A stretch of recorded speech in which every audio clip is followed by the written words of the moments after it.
I could have used this technique when I made my library scene, but a real quick way of making different colored books in cycles. So I'm going to switch over to cycles, select everything and delete it. Make sure my screencast keys are on. I'm going to go to top view, 7 and 5, Shift A to bring in a circle. I'll make this 16 vertices, and I'm going to, in vertex selection, box select, and delete those vertices. Select that, and I'm going to switch to 3D cursor. So my pivot point is right at the 3D cursor, which was in the middle. SX, and bring it in a little bit like that. And then E and S to come out, and then S and X just to stretch this out a little bit so it's a sort of even curve. Shift Alt and click there, F to make a face. Okay, I'm going to box select there, and E. I'm going to pull out, and this is making the sort of the paper binding of the book, and then I'll come out the rest of the way. E, and you're looking sort of top down at your book. All right, so just think there's the top down. How big do you want it to be? I'm going to select it all in SY, scale it in. So again, you're looking top down, and it still looks a little bit too round to me, so I'm going to, I think, grab all of this and SX, pull it like that. Okay, now if you look from the side, E to extrude, and we'll start bringing it up. And you can see that my book is a little bit long here. Maybe it's not too bad actually, but I think I will change that a bit. So in wireframe, I'm just going to box select, and I'm going to pull it back like this. And I'll take this, make it a little taller, and just shape your book. Okay, let's say that's all right with me. I'm going to switch to face selection, and I'm going to select the regions that would be paper. All of this, that would be the paper that would go on the inside. In median point, I'm going to hit E and S, and I'm just going to pull it in. And that's the basic book shape. All right, and that's fine. And now I'm going to give it some color. So I'm going to come over to the materials. Hit click new. I'm going to make it sort of a blue color, just like that, sort of crazy blue. And this is going to be cover, so I'll name it and switch over to materials, and it's all blue. I'm going to select now the paper section, make a new material, click new. I'll make it a bit of a creamish color, and I'm going to hit assign, and I'm going to call this paper. One more part.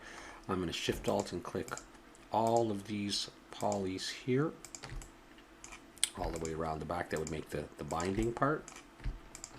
Deselect the paper part there and there. Make a new material, and I'll make it a lighter blue. Hit assign, and I'll call that binding. All right, cool. There we go. So there's my little book. I'll scale it down. You can change any of the proportions that you might like still. I still feel it's a bit wide or a bit long, so I'm going to select that. I'll bring it in. Okay, I'll go back to material. So there's my book. I can still, we could try smooth, and then we could try auto smooth. I don't really like it that much, so it doesn't really matter for this. You can do whatever you want to do. Now, if I just duplicate this, I get two books that are exactly the same color.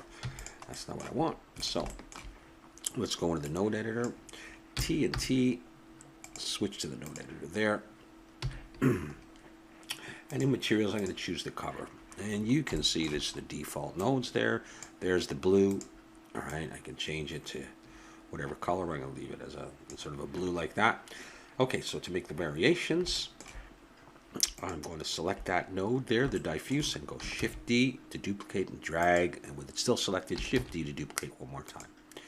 With this first one selected, I'm going to go Shift S, and that will allow me to change or switch it. I'm going to switch to Input, Object Info. Select the second one, Shift S to change it, choose Color, Hue Saturation. Now take the random part and click it into Hue, and the color into the diffuse color. Come on, get in there. And already we see a change there. Now, if I Shift D and duplicate it and move it along, I start to get variations in the cover color, in the hue of the color of the cover. All right, very, very quick and very cute. I can take the whole row of these and Shift D, and I get again more variations. So if you wanted to make like a little cartoon room for kids or something with these books. Now let's do something with that binding. Choose the binding, and then we have the typical diffuse. Choose your base color, really won't matter. With it selected, Shift D once, Shift D twice, Shift S, Input, Object Info, select the next one, Shift S, Color, Hue Saturation, and connect Random to Hue and Color to Color. And you will get sort of a variation of the cover itself, actually. I can select all of these now and Shift D, and I'll drag them down there so you can see. Look at that. Multicolored books with multicolored bindings. All right. And if you did want to try that smoothing, you could select one. And let's close this. Open up T. We could try smoothing. And we could go back to that if we liked it. And then if you did like it, we could, I guess, probably select all of them. And let's see. Maybe I'd have to do it this way. I don't know. I'll try selecting all those. And then this one last, Control L. And we'll go for Object Data. And that will put that smoothing stuff on all of them if we like that effect. But anyways, just a real quick way of populating books or any objects with variations in hue.